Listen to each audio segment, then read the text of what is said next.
भगवान ने अपने आप का वंश को नष्ट किया। ध्यान रखें, जब भगवान श्री कृष्ण स्वयं काल हैं, कृष्ण काली, और भगवान श्री कृष्ण सृष्टि करते हैं, पालन करते हैं, और जरूरत करते सबको नष्ट कर देते हैं, संहार कर देते हैं। जब मनुष्य की जीव का बुद्धि विकृत होता है, जैसे सांब का हुआ, बुद्धि भी सत्संग के बिना विकृत हो जाती है। तो इन्होंने दुर्वासा इत्यादि ऋषियों को देख के सत्संग ना करके कुसंगति किया, इसलिए उनको काल आक्रमण किया। भगवान श्री कृष्ण ही एक आनंद स्वरूप हैं, भगवान ही लीला और लय हैं, और ये आनंद घन है। भगवान का आनंद एक अंश जीव है। एक बार युधिष्ठिर को नारद जी मिले और समाचार दिया कि भगवान श्री कृष्ण अब स्वधाम जाने की तैयारी कर रहे हैं, छोड़ने की तैयारी कर रहे हैं। तो हे युधिष्ठिर, कुछ तुम्हें सोच है? तो युधिष्ठिर ने सोचा, बोले हाँ मुझे आश्चर्य लग रहा है। बोले कैसे? ये जगत का सबसे बड़ा आश्चर्य ये नारद जी कि मैं रोज देखता हूं एक के बाद एक आदमी यमालय को जाता है, जम के द्वार जाता है, मृत्यु प्राप्त होता है। सबको ही हम लोग देखते हैं, और सबको देखने के बावजूद भी हम लोग ऐसे ही चलते हैं जैसे हमारा कुछ नहीं होगा, जैसे हमको कुछ नहीं होने वाला है।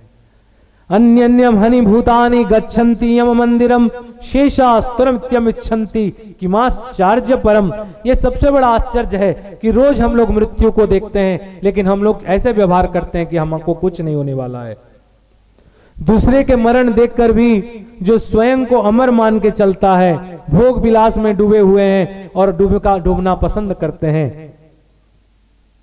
ध्यान रखें, जब भगवान का जाने का समय हुआ, अपशकुन दिखाई देने लगे। कुत्ता जमीन को सूंघता और ऊपर की तरह मुंह करके करता है एक साथ दो पुच्छल तारा गिरने लगे। ये प्रमाण है हमारे शास्त्रों में। और ये दो पुच्छल तारा एक साथ कब पड़े थे, उसी को हिसाब करके एस्ट्रोलॉजिस्ट आज कहते हैं कि भगवान श्री कृष्ण आज से 5211 साल पहले धरती पे थे। और भगवान का जाने का 47 साल के बाद महाभारत ग्रंथ व्यासदेव ने लिखा। और आज भी एस्ट्रोलॉजिस्ट छोड़ो, जितने भूतत्व विज्ञानी हैं या जितने भी खोजकारी हैं, ये लोग द्वारिका का उसको, क्योंकि भगवान जाने के 7 दिन के बाद द्वारिका पानी में लीन हो गया था। तो ये जब अपशकुन हुए, तब अर्जुन के मन घबराया।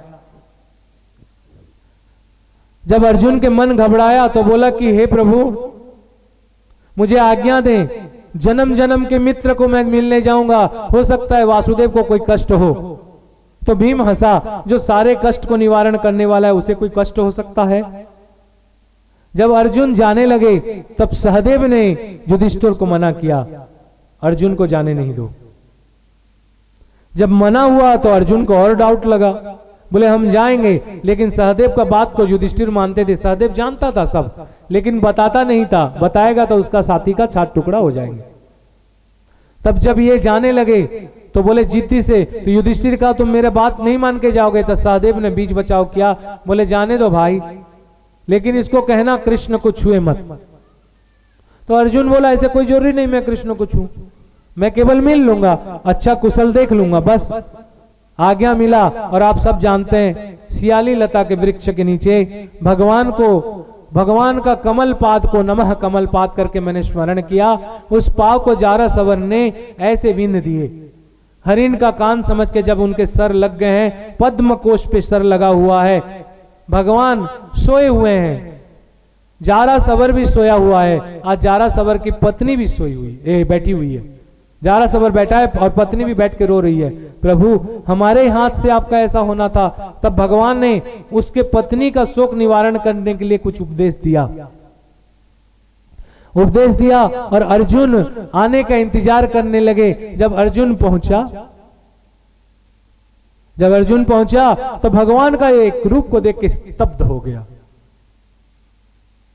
जैसे एक शरीर प्राण जब छूटता है तो मृत्यु का लक्षण आपने नहीं देखा, मैंने बार बार मृत्यु का लक्षण देखा है। और आगे भी वर्णन करूंगा, जब शरीर को छोड़ता है आत्मा तो कुछ मृत्यु का रूप प्रकट हो जाते हैं। तो भगवान के आगे मृत्यु का ये सब देखना अर्जुन के आंख में अर्जुन उभरने लगा। भगवान के कहा कि भगवान ने कहा अब जाने लगा, और ऐसे जैसे लगा कि इसको खींच दूं सर को, याद आया। युधिष्ठिर ने कहा अर्जुन तुम जाएगा तो जरूर, लेकिन तुम भगवान को कृष्ण को छूना मत। हाथ रुक गए। भगवान ने कहा निर्दयी अर्जुन, मैंने तुझे इतना बचाया, आज आखिरी समय में मैं इतना अस्पृश्य हो गया हूं, मेरा खून मेरा मृत्यु के समय मुझे तुझे आलिंगन में नहीं करता। मैं वो गुरु हूं और तू वही शिष्य है, आज तू मुझे आलिंगन भी नहीं करना चाहता। मैं स्वधाम जा रहा हूं अर्जुन, बस सुनने की देरी था। और अर्जुन के आंख में ऐसे लगा कि मानो करोड़ों बिजली चमक गए और सर में वज्रपात हो गया। अर्जुन बोला मैं क्या करूंगा प्रभु अब। अर्जुन ने कहा क्या करूंगा प्रभु आपके बिना। तब भगवान ने कहा हे अर्जुन, मैं अब तू कैसे जिएगा मेरे बिना। बोला तेरे बिना जीना बिल्कुल बिल्कुल बिल्कुल संभव नहीं है प्रभु, मैं सोच भी नहीं सकता। अर्जुन के माध्यम को फीलिंग्स को देते हुए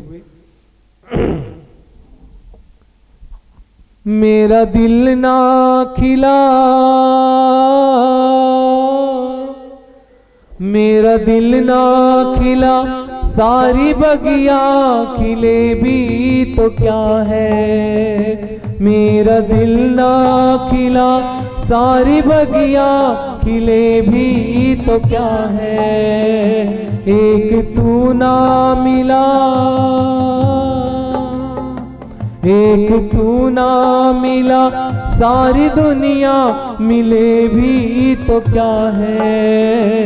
एक तू ना मिला। हे कृष्ण, हे मेरे गुरु, हे सखा, हे मेरे बांधव, हे सहोदर, तुमने कहा था मैंने युद्ध को जीतूंगा तो मुझे स्वर्ग प्राप्ति होगी। आज मैं घर द्वार परिवार सब लुटा के तेरे बात मान के चला, आखिरी तू भी मुझे छोड़ के जा रहा है। अब मैं क्या करूंगा। ये भाई, ये राज्य, ये परिवार, ये द्रौपदी, ये पुत्र, ये कलत्र लेके मैं क्या करूंगा, क्योंकि तू मेरे साथ में नहीं है।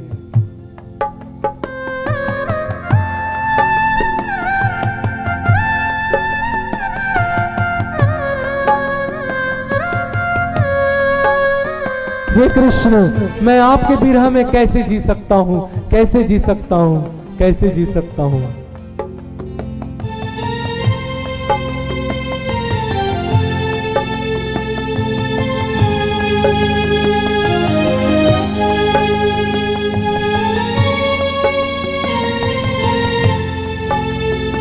एक तू ना मिला,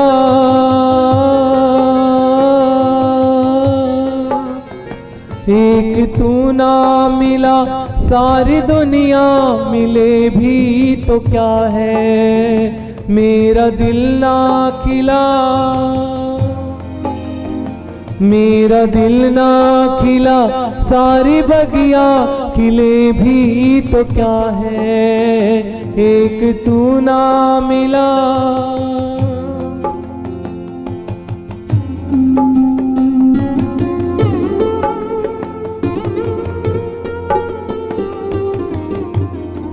आप जानते हैं, और भगवान देखते देखते अर्जुन को कहा हे अर्जुन, मेरे को तो स्पर्श भी नहीं करेगा और इतना बड़ा बड़ा बात कर रहा है।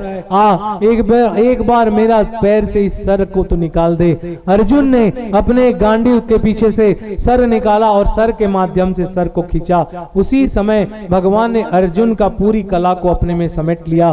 भगवान जानते थे मेरे रहने में आज जो रक्षक हैं, मेरे जाने के बाद कल वो भक्षक हो जाएंगे। इसलिए उसी समय अर्जुन जो गांडीव को पकड़ के घमंड करता था कृष्ण रहने के समय, सदगुरु के रहते समय जीव जो घमंड करता था, आज सदगुरु विदा ले रहा है और वही गांडीव वही अर्जुन, लेकिन आज गांडीव को अर्जुन उठा नहीं पाया। भगवान ने यह लोक परित्याग किया। आप जानते हैं 1000 सिंह जोता हुआ एक रथ आया और भगवान ने काली बनकर उसमें चढ़ गए, और देवी भागवत में, देवी पुराण में वर्णित है, भगवान चढ़ गए और उसी समय ध्यान रखें अर्जुन ने 16 दिन 16 रात तक भगवान श्री कृष्ण का ये अपूर्व अचिंत्य शरीर को जलाया गया। और जलाने के बाद ध्यान रखें चंदन की लकड़ी जारा सबर के द्वारा जलाने के बाद उनकी पिंड रही, पिंड, ये पिंड, और वो दग दग दग दग दग दग नीलमणि की तरह चमकता रहा। अर्जुन सारे क्या किया, सारे जो राख को अरब सागर में विसर्जन किया और प्रायश्चित स्वरूप जारा सबर और उसकी पत्नी उसको सीका में लेके जंगल जंगल भटकने लगे भगवान श्री कृष्ण के पिंड को। और अर्जुन अब सारी, भगवान ने कहा कि हे अर्जुन मैं अब कैसे जीऊंगा, जब बताया बोला तो भगवान ने कहा कि अर्जुन जीने कैसे जिया जाएगा, उसकी शैली को मैंने उद्धव को समझा दिया। उद्धव भी जब आ रहा था, मैंने जब कहा कि उद्धव मैं इस दुनिया को छोड़ूंगा, तब उद्धव ने कहा कि प्रभु मैं कैसे रहूंगा तुम्हारे बिन, मैं तेरे बिन नहीं रह सकता। तब उन्होंने कहा अर्जुन, मैंने उद्धव को भी कहा कि उद्धव गीता, कल मैं भगवान कृष्ण के उद्धव को जो गीता दिए उसका वर्णन करूंगा।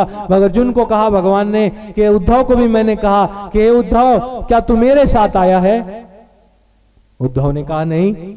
जब तू मेरे साथ नहीं आया उद्धव तो मेरे साथ जाएगा कैसे? आया अकेला जाएगा अकेला। जब जगत गुरु श्री कृष्ण भी रहे तो साथ में जीवात्मा, लेकिन इस शरीर को जान लेना चाहिए कि हमको अकेले आए हैं और अकेले जाएंगे। उद्धव को भगवान श्री कृष्ण ने क्या समझाया और क्या सिखाया, इसके बारे में मैं आपको कल वर्णन करूंगा।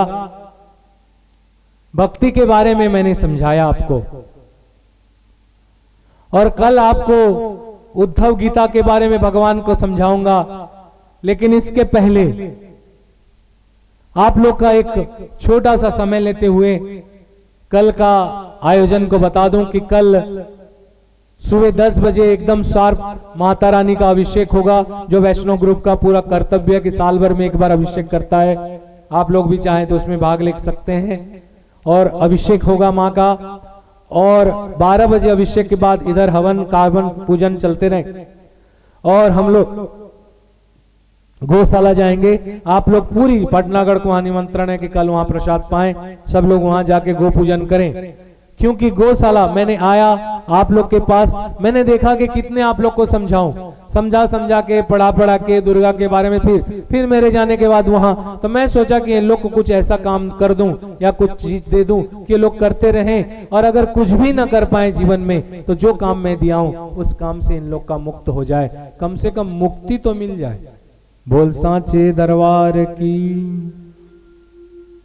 अगर आप लोग का समर्थन हो तो 20 मिनट लूंगा, नहीं तो फिर भजन करके उतर जाऊंगा। अगर मैं 20 मिनट लूं और आप देना चाहें तो एक बार जोर से करताली देते हुए, जयकारा करते हुए, और बाकी लोग का नहीं, बस इतनी कम आवाज।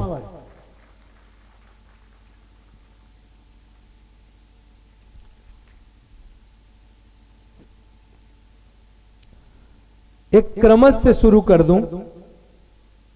जो व्यक्ति, कल यहीं से पर स्टार्ट करूंगा, जीवन में कम से कम 5 गाय का दान देना चाहिए।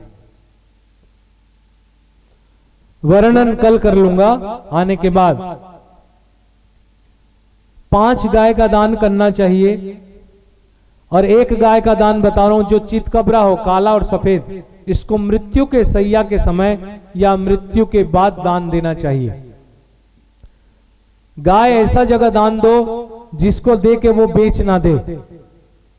गाय ऐसा अपात्र ददते दानम तद्दानम निष्फलम भवेत्।